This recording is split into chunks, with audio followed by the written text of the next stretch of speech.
Today I'll be interviewing John Masello. He's a recent graduate of Ohio State's MFA program. His solo show is going to be at the virtual Hopkins Hall Gallery starting on May 25th. To access John's virtual show, head to uasosu.edu and check out the USA from Home tab. Here you can see our virtual gallery as well as more interviews like this one. So first off, John, can you just give us a brief introduction to who you are as an artist and what this project is like? Yeah. Hi, I'm John Masello. I'm 26. I'm a Pisces. I just finished my MFA, and I was in the ceramics area, the art department. This exhibition, this project, it's a series of collages that I've been working on, and they're made from a lot of brightly colored synthetic material and apparel fabrics. Some materials I used were adhesive vinyl, clear vinyl, ripstop nylon fabric, which is like that sleek fabric that's used in windbreakers, and some parachutes. I've been using a lot of like markers and pastels on paper, zip ties, a lot of other plastics and found materials. But with this series of work, I was adapting to not having a studio space to make larger 3D works as well as kiln access. And so I had my sewing machine at home, and I've been making a lot of garments since the shelter in place order had started. And so I kind of wanted to make more pictorial things and combine a lot of the materials that I've been holding onto in piles and just do something with them. And I finished my MFA thesis recently, and the last part of the last sentence of it was challenging the viewer to look at and through. And I started to wonder how that could be interpreted metaphorically as well as literally with materials. And so I've used a lot of things that have like different levels of opacity, different translucencies, and then trying to play with layering to sort of figure out the Gestalt principles of like how we make sense of those things that we're looking at. And also too, like, I haven't shown a lot of 2D work that I've made. If anything, like I barely really sketch, if anything, when I work two-dimensionally, they're quick things. And so trying to figure out of all these like materials I was working with, like how they could effectively mimic like illusions of solidity, or like how inescapable that like material identity of the parts could be. So this series of work tries to balance how the materials are like layered, handled, and placed to complicate spatial understandings. Also like recently started to like lean into like more, I wouldn't call it pictorial, but like more abstract two-dimensional works that aren't really explicitly referencing anything, but sort of in their structure appear familiar in some ways. Okay, awesome. Cool. I'm really glad you're still being able to work, but kind of like alter your practice being at home. So it's great. You kind of touched on this, but how do you select the materials you work with when you're starting a project? So right away, I'm really drawn to things that either like amaze me with their stupidly niche functions or like completely confuse me as to what they're meant to be used for. I'm drawn to really synthetic colors that find themselves together, not by choice, but by like commonly associated context. And I really love garish taste when it's expressed with confidence, and like the brightly colored eyesore that, you know, you right away have that repulsion to, but then the more you look at it, the more you start to like get over its immediate ugliness. Love that. Cool. And then when you're choosing materials, how do you choose between using found materials or purchasing new things, or like creating your own materials, like with ceramics? Yeah, a lot of it's very reactive and in the moment, depending on what I need that material to do. For example, on a couple of the collages, I use cut strips of colored adhesive vinyl instead of just like clear tape to attach pieces together. But I think a lot about function when it comes to material choice, like what context it comes from or what its intended purpose, original purpose was. And then I try to find a fun way to twist that to either like call attention to the thing or to completely erase it. I also tend to get really hooked on learning new processes and hard skills, and figuring out a way to like queer a step of a traditional method can be a really generative groove to work in and look through. Awesome. And speaking of learning new art styles, so you got your BFA in ceramics and you got your MFA in ceramics. But kind of like through your MFA, you've like dealt with new mediums, not just like clay. So how did that like change in medium come about? Yeah, so I do have like 2 degrees in ceramics now, and humorously enough, haven't been working a lot with ceramics the past year and a half or so. But I think I realized that I just really love to find like a certain kind of process that has like infinite variables and then run with it. And so before grad school, I was slip casting with a ton of interchangeable plaster mold pieces. And even though I knew that process really well, I would get different results each time and I could sort of create different challenges for myself. But after a while, I feel like I hit a wall and I started to feel really bored with it. I felt like there was only so much I could say or do making vessels. And during my second semester of grad school, I started to work with materials that I had been drawn to for a while, but never had any idea of what to do with them. And in hindsight, it was good that I started to misapply these material-specific approaches, but at the time I felt really lost and unsure of myself or why I was even making art. But um, as unfamiliar as it was more fun than making vessels for me every step of the way.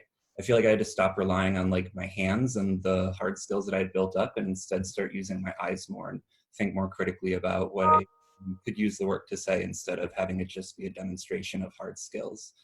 But I've always been interested in the materiality of things around us and curious as to how they're made. But for the first time, I felt like I was using art making to share that curiosity when I had started to work interdisciplinary. Um, and so to kind of like expand a little bit on that, like making pots just felt really simple for me. Like there was an end goal, it was a comfortably reliable process, and it didn't have a lot of structural issues or variables. And I felt it wasn't enjoyable to me anymore because I spent too long nitpicking the same things. And so in grad school, I threw a wrench in all of that by making things that like barely held together, combining different processes and materials, and then constantly reworking things. I had to figure out like if I was really interested in prioritizing ceramics as like the number one material in my work, or if it was just something that I'd stuck with because I knew it so well and had spent so much time working in it. Um, but I started to apply like that logic of ceramics, that material transformation, the investment in process and surface and construction to other materials. So I don't really think I ever left it. Um, but it feels like a lens now that I'm looking through to see outward instead of just looking inward, if that makes sense. Yeah, no, totally. Yeah, yeah, that's really special. That's really cool. And you kind of discussed this, but you mentioned with these new collections of works that you're showing at Hopkins Hall, that you're exploring deceptive potentials of material identity. So when working, how do you exactly discover like the identity of a material? And how is this identity different than a human identity? And is it like fixed or is it more fluid? Um, when I'm playing around with a new material, I start by looking at its intended purpose or the context it comes from and how what it's made of facilitates that function. I'm also looking to find what a specific material can do more effectively than any other material for that purpose. And I'm also really interested in surfaces and the connections between how it looks versus how it acts, and then what assumptions we project onto it because we've seen it similar elsewhere. I think it's really different from human identity, not only because we're a lot more complex than like plastic and fabric, but I think it's a critique on how identity can be perceived. Like there's no way to know everything just by looking alone.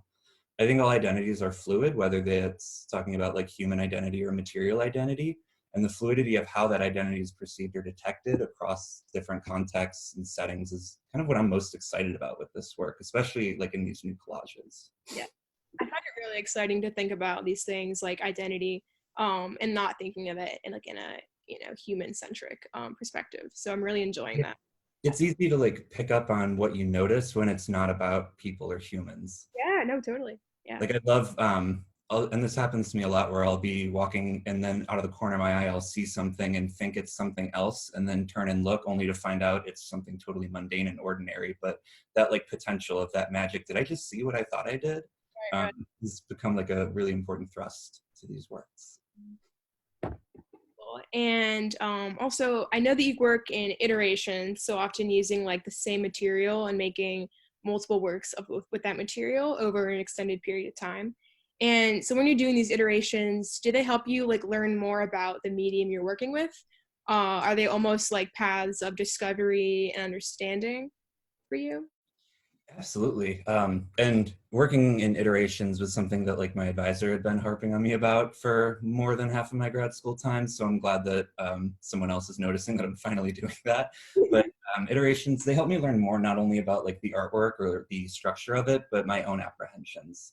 Like in the tile spacer works, the first time I tied any of them together, I was being so cautious about not bending them, holding them straight up, just doing everything I could to prevent any of the knots from like snapping.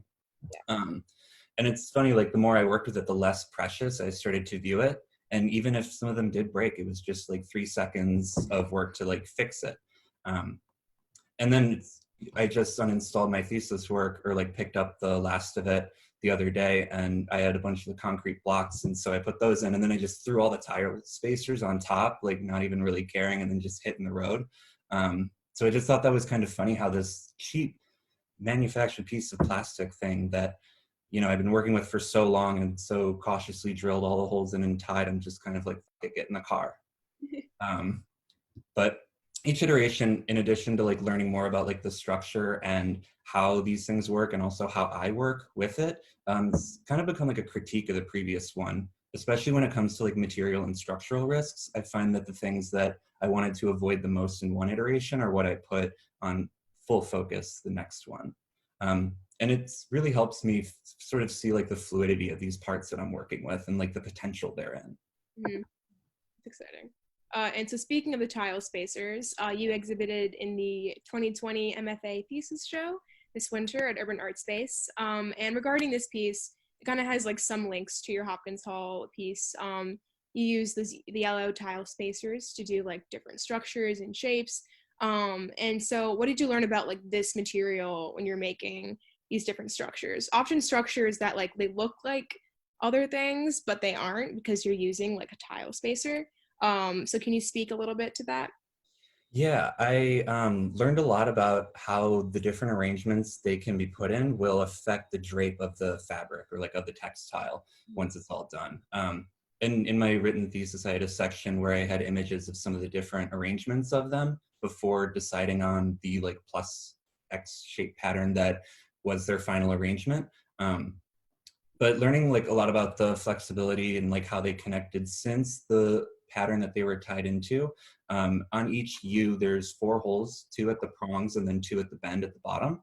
And clustering them into like clusters of 4 that would make a square could then just have a different language of how they would come together. I was referencing a lot of like crocheted blankets, and granny squares are pretty commonly square.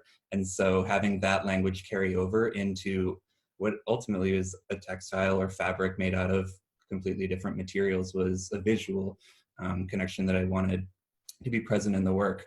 But before, one of the arrangements that I did not commit to like kind of make it easier to understand, I had all of the U's shaped like just tile spacers, but in like a grid where they were all in the same arrangement. And where I had needed to drill the holes for that, it wouldn't have draped as symmetrically. If anything, it would have been like a bamboo placemat or like corrugated cardboard where it wants to bend in one way, but not in the other. And so I knew that if I wanted this to reference some kind of fabric, or at least have that immediate connection to, I needed to like kind of get over a lot of like the baggage of those different arrangements. And I had to figure out one that could do the most, and the one that could imitate fabric and the way it drapes most effectively.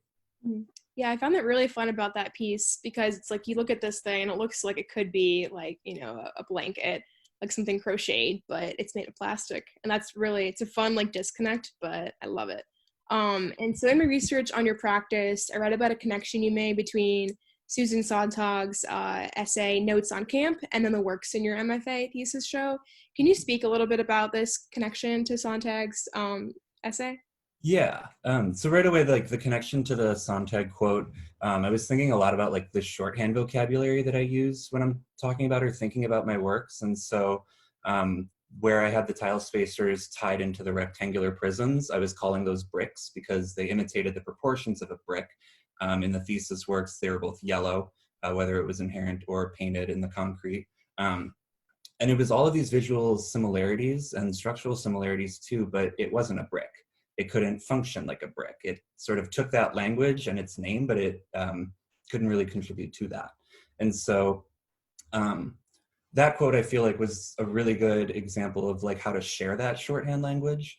When she says camp sees everything in quotation marks, it's not a lamp, but a lamp. And those quotation marks immediately make you more suspect of like what it is.